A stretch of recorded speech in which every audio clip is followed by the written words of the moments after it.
नमस्कार। आज मैं मुंशी प्रेमचंद जी द्वारा रचित कहानी नैराश्य लीला का दूसरा तथा अंतिम भाग लेकर आई हूँ।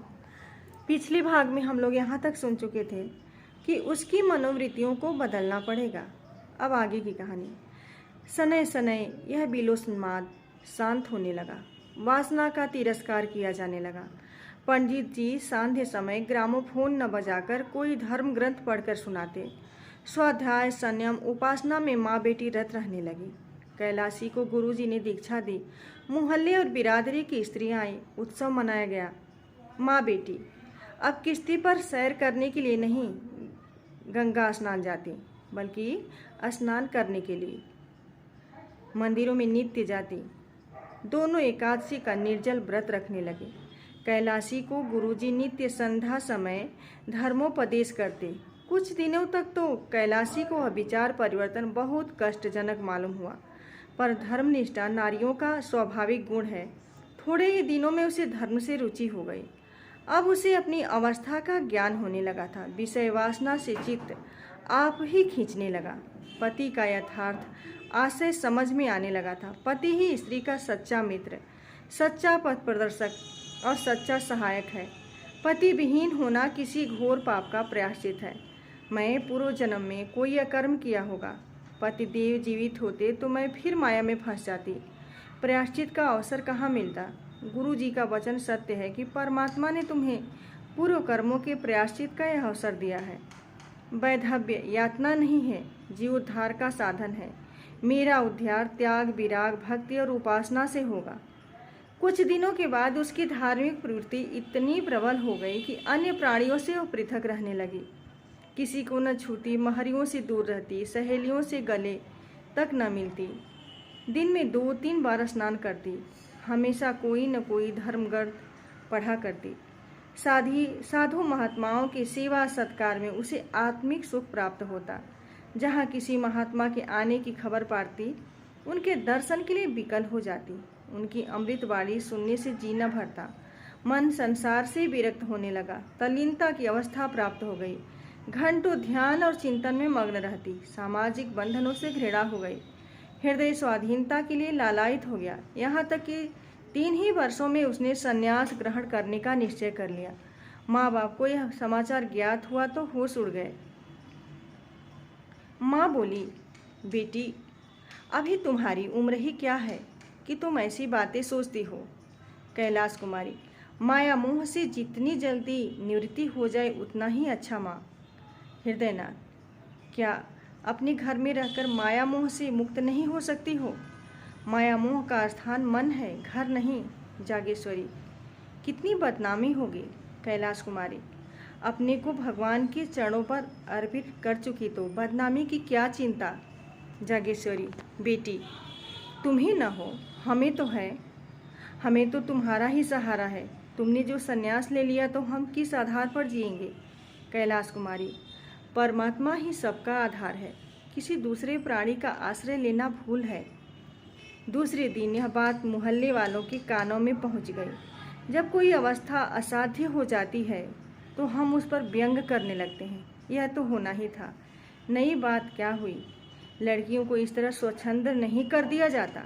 फूले न समाते थे कि लड़की ने कुल का नाम उज्जवल कर दिया। पुराण पढ़ती है, उपनिषद और वेदांत का पाठ करती है, धार्मिक समस्याओं पर ऐसी ऐसी दलीलें करती हैं कि बड़े बड़े विद्वानों की जबान बंद हो जाती है।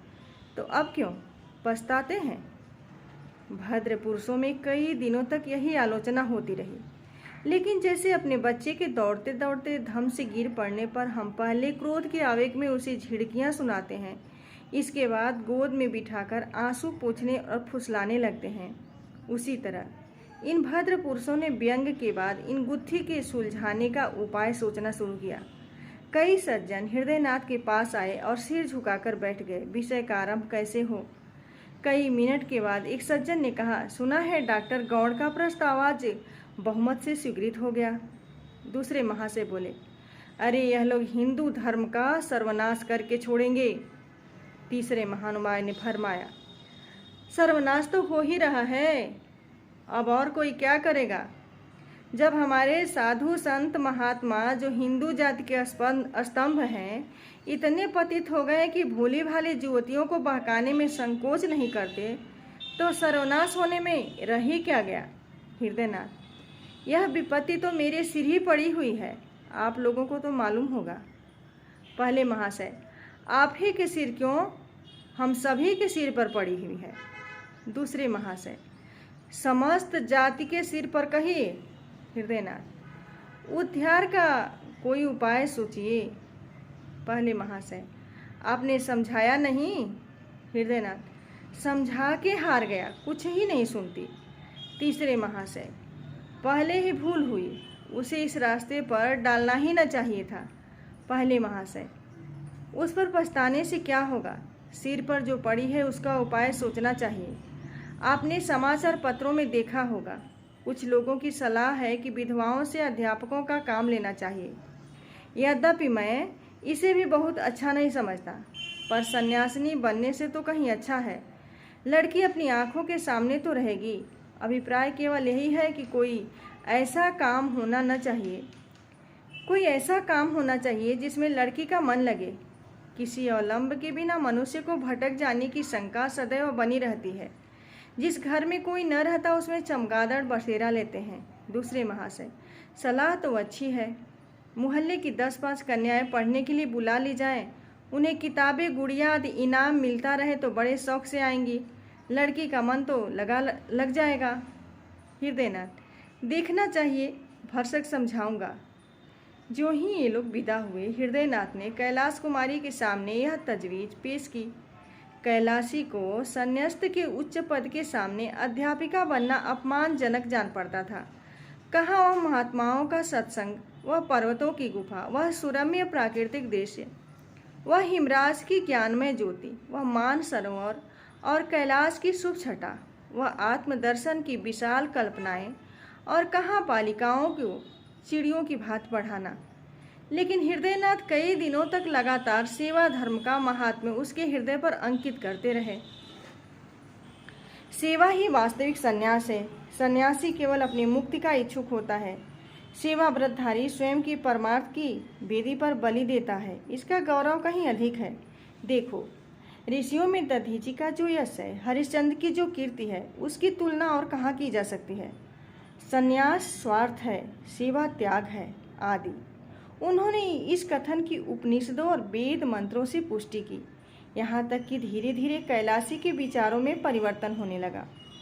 पंडित जी ने मोहल्ले वालों की लड़कियों को एकत्र किया, पाठशाला का जन्म हो गया।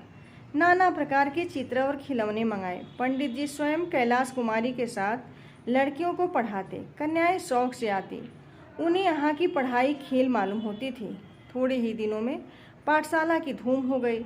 अन्य मोहल्लों की कन्याएं भी आने लगी। कैलाश कुमारी की सेवा प्रति दिनों दिन तीव्र होने लगी।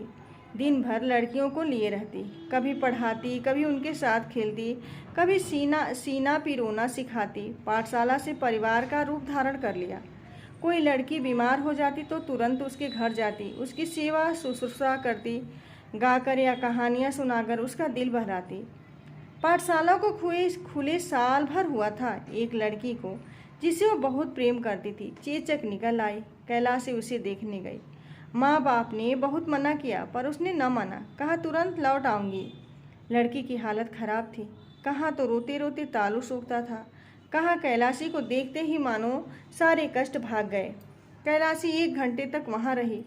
लड़की बार बार उससे बातें करती रही, लेकिन जब वह चलने को उठी तो लड़की ने रोना शुरू किया। कैलाशी मजबूर होकर बैठ गई। थोड़ी देर के बाद जब फिर उठी तो फिर लड़की की यही दशा हो गई। लड़की उसे किसी तरह छोड़ती ही न थी। सारा दिन गुजर गया। रात को भी लड़की ने न जाने क्या दिया। हृदयनाथ उसे बुलाने को बार बार आदमी भेजते, पर वो लड़की को छोड़कर न जा सकती। उसे ऐसी शंका होती थी कि मैं यहाँ से चली और लड़की हाथ से गई। उसकी माँ बीमाता थी, इससे कैलाशी को उसके ममत्व पर विश्वास न होता था। इस प्रकार वह 3 दिनों तक वहाँ बैठी रही। 8 पहर बालिका के सिरहाने बैठी पंखा झलती रही। बहुत थक जाती तो दीवार से पीठ टेक लेती। चौथे दिन लड़की की हालत को संभलती हुई मालूम हुई तो अपने घर चले आई। मगर अभी स्नान भी न करने पाई थी कि आदमी पहुंचा। जल्द चलिए, लड़की रो रो कर जान दे रही है। हृदयनाथ ने कहा, कह दो अस्पताल से कोई नर्स बुला लें। कैलाश कुमारी, दादा आप व्यर्थ में झुझलाते हैं। उस बेचारी की जान बच जाए, मैं 3 दिन नहीं 3 महीने उसकी सेवा करने को तैयार हूँ। आखिर यह देह किस दिन काम आएगी। हृदयनाथ, तो कन्याएं कैसे पढ़ेंगी। कैलाशी, 2-1 दिन में वह अच्छी हो जाएगी। दाने मुरझाने लगे हैं, तब तक आप जरा इन लड़कियों को देखभाल करते रहिएगा। हृदयनाथ, यह बीमारी छूत से फैलती है। कैलाश हंसकर, मर जाऊंगी तो आपके सिर से एक विपत्ति टल जाएगी। यह कहकर उसने उधर की राह ली। भोजन की थाली परसी रह गई। तब हृदयनाथ ने जागेश्वरी से कहा, जान पड़ता है बहुत जल्द यह पाठशाला भी बंद करनी पड़ेगी। जागेश्वरी, बिना माझी के नाव पार लगाना बहुत कठिन है। जिधर हवा पाती है उधर ही बह जाती है। हृदयनाथ, जो रास्ता निकालता हूँ वही कुछ दिनों के बाद किसी दलदल में फंसा देता है। अब फिर बदनामी के सामान होते नजर आ रहे हैं। लोग कहेंगे लड़की दूसरों के घर जाती है और कई कई दिन पड़ी रहती है। क्या करूं? कह दूं लड़कियों को न पढ़ाया करो। जागेश्वरी, इसके सिवा और हो क्या सकता है। कैलाश कुमारी 2 दिन बाद लौटी तो हृदयनाथ ने पाठशाला बंद कर देने की समस्या उसके सामने रखी। कैलाशी ने तीव्र स्वर से कहा, अगर आपको बदनामी का इतना भय है तो मुझे विष दे दीजिए। इसके सिवा बदनामी से बचने का और कोई उपाय नहीं है। हृदयनाथ, बेटी संसार में रहकर तो संसार किसी करनी ही पड़ेगी। कैलाशी, तो कुछ मालूम भी तो हो कि संसार मुझसे क्या चाहता है। मुझ में जीव है, चेतन है, जड़ क्यों कर बन जाऊं। मुझसे यह नहीं हो सकता कि अपने को अभागिनी दुखिया समझूं और एक टुकड़ा रोटी खाकर पड़ी रहूं। ऐसा क्यों करूं? संसार मुझे जो चाहे समझे, मैं अपने को अभागिनी नहीं समझती। मैं अपने आत्मसम्मान की रक्षा आप कर सकती हूँ। मैं इसे अपना घोर अपमान समझती हूँ कि पग पग पर मुझे शंका की जाए। नित्य कोई चरवाहों की भांति मेरे पीछे लाठी लिए घूमता रहे, किस खेत में न जा पड़ूं। यह दशा मेरे लिए असह्य है। यह कहकर कैलाश कुमारी वहाँ से चली गई कि कई मुँह से अनर्गल शब्द निकल पड़े।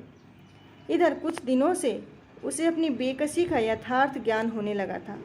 स्त्री पुरुष की कितनी अधीन है। मानो स्त्री को विधाता ने इसीलिए बनाया है कि पुरुषों के अधीन रहे। यह सोचकर वह समाज के अत्याचार पर दांत पीसने लगी। पाठशाला तो दूसरे ही दिनों से बंद हो गई, किंतु उसी दिन कैलाश कुमारी को पुरुषों से जलन होने लगी। जिस सुख भोग से प्रारब्ध हमें वंचित कर देता है उससे हमें द्वेष हो जाता है। गरीब आदमी इसीलिए तो अमीरों से जलता है और धन की निंदा करता है। कैलाशी बार बार झुंझलाती कि स्त्री क्यों पुरुष पर इतनी अवलंबित है। पुरुष क्यों स्त्री के भाग्य का विधायक है। स्त्री क्यों नित्य पुरुषों का आश्रय चाहे, उनका मुँह ताके। इसलिए न कि स्त्रियों में अभिमान नहीं है, आत्मसम्मान नहीं है, नारी हृदय के कोमल भाव। उसे कुत्तों का दुम हिलाना मालूम होने लगा। प्रेम कैसा, यह सब ढोंग है। स्त्री पुरुष के अधीन है, उसकी खुशामद न करे, सेवा न करे तो उसका निर्वाह कैसे हो। एक दिन उसने अपने बाल गूथे और जूड़े में गुलाब का फूल लगा लिया। माँ ने देखा तो ओठ से जीभ दबा ली। महरियों ने छाती पर हाथ रखे। इसी तरह उसने एक दिन रंगीन रेशमी साड़ी पहन ली। पड़ोसिनों में इस पर खूब आलोचनाएं हुई। उसने एकादशी का व्रत रखना छोड़ दिया, जो पिछले 8 वर्षों से रखती आई थी। कंघी और आईने को अब त्याज न समझती थी। सहालक के दिन आए, नित्य प्रति उसके द्वार पर से बारातें निकलती। मुहल्ले की स्त्रियां अपनी अपनी अटारियों पर खड़ी होकर देखती। वर के रंग रूप आकार प्रकार पर टिकाएं होती। जागेश्वरी से भी बिना एक आंख देखे न रह जाता, लेकिन कैलाश कुमारी कभी भूल कर भी इन जुलूसों को न देखती। कोई बारात या विवाह की बात चलाता तो वह मुंह फेर लेती। उसकी दृष्टि में वो विवाह नहीं, भोली भाली कन्याओं का शिकार था। बातों को वह शिकारियों के कुत्तों समझती। यह विवाह नहीं है, स्त्री का बलिदान है। तीज का व्रत आया, घरों की सफाई होने लगी। रमणियाँ इस व्रत को रखने की तैयारियां करने लगी। जागेश्वरी भी व्रत का सामान किया, नई नई साड़ियाँ मंगवाई। कैलाश कुमारी के ससुराल से इस अवसर पर कपड़े, मिठाइयाँ और खिलौने आया करते थे। अब की भी आए। यह विवाहिता स्त्रियों का व्रत है। इसका फल है कि पति का कल्याण। विधवाएं ही इस व्रत को यथोचित रीत से पालन करती हैं, पति से उनका संबंध शारीरिक नहीं वरन आध्यात्मिक होता है। उसका इस जीवन के साथ अंत नहीं होता, अनंत काल तक जीवित रहता है। कैलाश कुमारी अब तक यह व्रत रहती आई थी, अब कि उसने निश्चय किया मैं व्रत न रखूंगी। माँ ने तो माथा ठोक लिया, बोली बेटी अब व्रत रखना धर्म है। कैलाश कुमारी पुरुष भी स्त्रियों के लिए कोई व्रत रखते हैं? जागेश्वरी मर्दों में इसकी प्रथा नहीं है। कैलाश कुमारी इसीलिए ना कि पुरुषों को स्त्रियों की जान उतनी प्यारी नहीं होती जितनी स्त्रियों को पुरुषों की जान। जागेश्वरी स्त्रियां पुरुषों की बराबर कैसे कर सकती हैं? उनका तो धर्म है अपने पुरुष की सेवा करना। कैलाश कुमारी मैं इसे अपना धर्म नहीं समझती, मेरे लिए अपनी आत्मा की रक्षा के सिवा और कोई धर्म नहीं है। जागेश्वरी बेटी गजब हो जाएगा, दुनिया क्या कहेगी? कैलाश कुमारी फिर वही दुनिया, अपनी आत्मा के सिवा मुझे किसी का भय नहीं। हृदयनाथ ने जागेश्वरी से यह बातें सुनी तो चिंता सागर में डूब गए। इन बातों का क्या आशय, क्या आत्मसम्मान, क्या भाव जागृत हुआ है, या नैराश्य की क्रूर कीड़ा है? धनहीन प्राणी को जब कष्ट निवारण का कोई उपाय नहीं रह जाता तो वह लज्जा को त्याग देता है। निस्संदेह नैराश्य ने भीषण रूप धारण किया है। सामान्य दशाओं में नैराश्य अपने यथार्थ रूप में आता है, पर गर्वशील प्राणियों में वह परिमार्जित रूप ग्रहण कर लेता है। यहाँ पर हृदयगत कोमल भावों का अपहरण कर लेता है, चरित्र में अस्वाभाविक विकास उत्पन्न कर देता है। मनुष्य लोक लाज और उपहास की ओर से उदासीन हो जाता है, नैतिक बंधन टूट जाते हैं। यह नैराश्य की अंतिम अवस्था है। हृदयनाथ इन्हीं विचारों में मग्न थे कि जागेश्वरी ने कहा अब क्या करना होगा? हृदयनाथ क्या बताऊं? जागेश्वरी कोई उपाय है? हृदयनाथ बस एक ही उपाय है, पर मैं उसे जबान पर नहीं ला सकता।